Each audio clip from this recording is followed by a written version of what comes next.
Teka muna mga kapatid, magnilay muna tayo.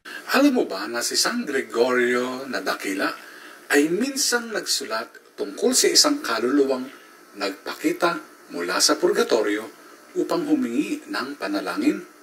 Bagamat siya ay Santo Papa, nanatili siyang monghe, nakaugat sa pananalangin at paglilingkod.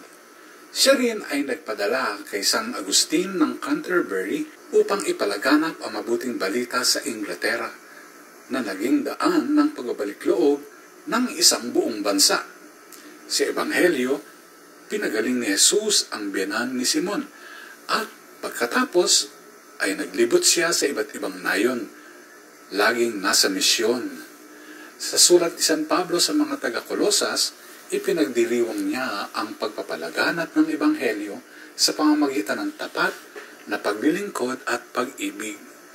Gaya ni Jesus, si Gregorio ay hindi natali sa posisyon. Tumugon siya sa tawag ng mga nangangailangan, buhay man o nasa purgatorio. Santo Papa ka man o simpleng Kristiyano, iisa ang misyon: maglingkod, magpagaling, at magdala ng pag-asa. Tulad ni San Gregorio, manalangin tayo at patuloy na lumabas upang magpahayag ng mabuting balita sa iba. Pagnilayan po natin ito. Amen.